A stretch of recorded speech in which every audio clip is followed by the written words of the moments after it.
All right, welcome back to Newsline. If you've just tuned in, you're watching the program right on the network service of the NTA, and it is your Sunday tonic.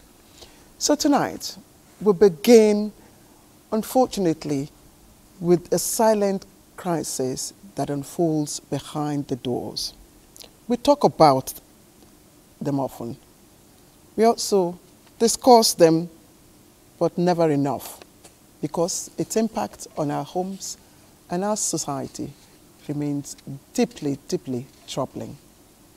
Now, talking about domestic violence, reports suggest that it's on the increase, stirring serious concerns. So what is driving this surge? Is it economic pressure, cultural silence, or weak support system? There are so many questions, and the stakes could also be higher. Rosemary Moteleng engages relevant stakeholders to shed more light on this growing issue. Domestic violence is no longer a hidden issue in Nigeria. Why is this happening? Who is most affected? And how do we stop it?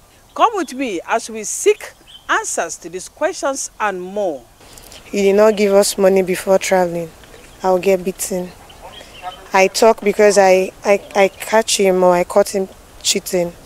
I'll get beaten up. And the kind of beating I've received beating from him before that. I ended up in the hospital. That is one among thousands victims of domestic violence, a silent epidemic behind closed doors that continues to cast a dark shadow across homes in Nigeria.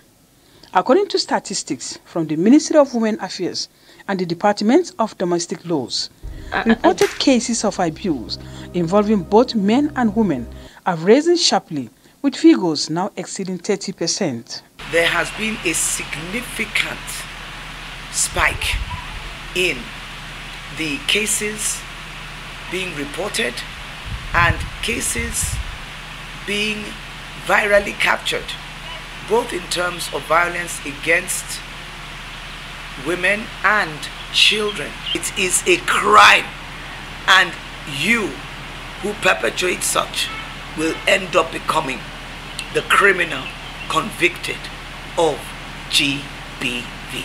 It's increasing. Sometimes in a week, you can get like 5 women coming here to complain. Let's start with religious leaders.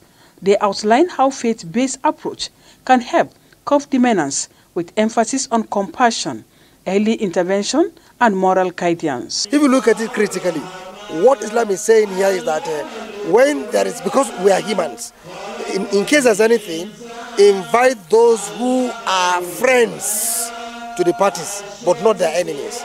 2, we shouldn't overpower the figure which we are going to have. All these are the measurements that Islam takes in order to avoid domestic violence. Christ makes very clear that husbands should love their wife just as he loved the church, sacrificials, while at the same time telling the wife to submit to their husbands. So in a sense, first thing to do is to counsel. Second thing is to make sure that those kinds of abuse is not continuous. It's a teaching of reciprocal responsibility.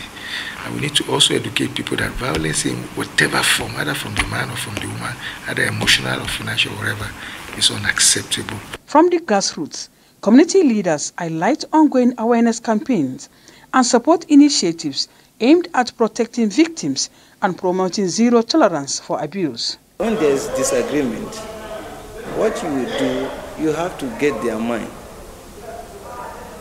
and then humble yourself, attend to them, and then hear from them.